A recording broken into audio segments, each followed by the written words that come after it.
नाज़रीन, अवामी न्यूज़ में ख़बरनि जो सिलसिलो जारी है। हिन वक़्तु असीं तव्हांखे खिपरो मां ख़बर ॾींदा हलूं त खिपरो जे DFO खिपरो फॉरेस्ट रेंजर सां गॾु ॿेले जे विज़िट दौरान टिनि गाॾियुनि में सवार हथियारबंदनि अगवा करे पाण सां गॾु खणी सख़्त तशदुद जो निशानो बणाए DFO खिपरो मुमताज़ मजीदाणो खे सख़्त ज़ख़्मी करे पेरूमल थाणे जे हद में छॾे फरार थी आहे, जॾहिं त DFO खिपरो मुमताज़ मजीदाणो खां मोबाइल फ़ोन रोक रक़म पिणु फुर कई वई आहे। 3 कलाकनि बाद DFO खिपरो पेरूमल थाणे जे हद मां हथु कयो वियो आहे, जॾहिं त ज़ख़्मी थियल DFO खिपरो साफ़िन खे ॿुधायो त असां चौकड़ी नंबर 469 470 तां पुलिस पारां वापसि थियण जे करे ऑपरेशन ख़त्म करे ॿेले जो विज़िट पे कयो त खोड़ी में 3 गाॾियुनि ते सवार 10 खां 15 हथियारबंद ज़बरदस्ती रोके अगवा करे मोबाइल फ़ोन रोक रक़म फुर सख़्त तशदुद करे ॿेले में छॾे। हिननि ॿुधायो आहे त ॿेले खाते जा अमलदार अचनि पिया, इन बाद लाइअमल जोड़बो। हिन चयो त हमलावर मोबाइल ऐं बटू फुर करे छॾियो, जंहिं करे पुलिस सां मुंहिंजो ऐं पुलिस जो वरी मूं सां राब्तो न थी सघियो आहे। सांगड़ खिपरो रोड जेको आहे इन ई ते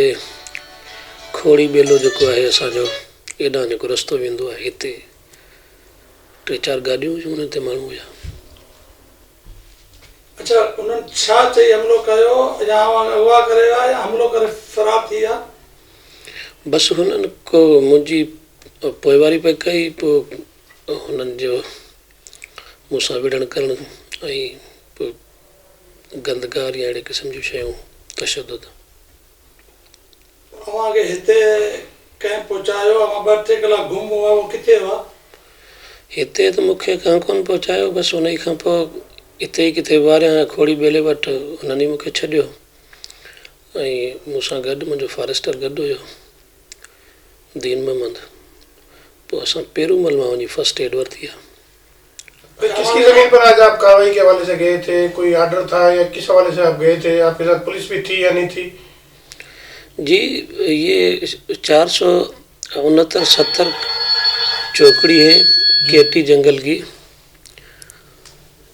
उसी में पुलिस के साथ ही हम गए थे।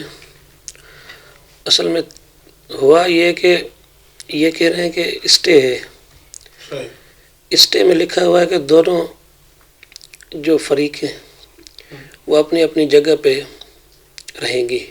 फिर उन्होंने कीकर की किराप थी हमारी, वो डैमेज की और फिर ये सरसों की किराप उन्होंने लगा दी उधर। फिर ये कोर्ट, सुप्रीम कोर्ट और हाई कोर्ट, उनका भी हमारे ऊपर जंगल की ज़मीन वापस लेने के लिए जोर है और सिविल सोसाइटी भी। तो हमने उनका कोई ज़्यादा डैमेज नहीं किया है, लेकिन ये है कि उन्होंने तो हमारे 40-50 एकड़ कीकर की किराप थी जो 3-4 महीने उन्होंने डैमेज की थी। तो इस किस्म का आपके पास भी कोई लेटर वगैरह नहीं था कि जो आपने कार्रवाई की और बाद में वो लेटर दिखाया है? पुलिस इस हवाले से क्या कर रही है? पुलिस तो कह रही है कि हम गए थे, हमें जो है वो स्टे का आर्डर दिखाया है और उसके बाद हम वापस आ गए। तो आपके दोबारा गए थे वापस या उसी वक्त ये मामला हुए पुलिस के सामने? नहीं, पुलिस जैसे ही वापस आई तो हम पुलिस के साथ ही वापस आ गए थे। अच्छा, तो ये किसकी ज़मीन है जिसके ऊपर ये मसला, उनका नाम क्या है? या आप इस हवाले से जो है कानूनी कार्रवाई करवाएंगे तो किसके खिलाफ कानूनी कार्रवाई करवाएंगे? देखें, ये हमारे हिसाब में तो ये जंगल की ज़मीन है और वो भी दावेदार हैं। आगे वाली सैयद कोई पार्टी है और ये वापस थी हमारे यहाँ ज़मीन। फिर ये जो स्टे की बात हो रही है उसके बाद इन्होंने सरसों की किराप लगाई थी। फिर ये अगवा कंदड़ हमलो कंदड़ जंहिं तशद्दुद कयो, अगवा करे, इन्हनि खे सुञाणो था या कंहिं ते शक आहे या पुलिस कहिड़ी कार्रवाई पई करे हीअं ताईं? अवां पुलिस अमलदार मां कंहिं राब्तो कयो आहे?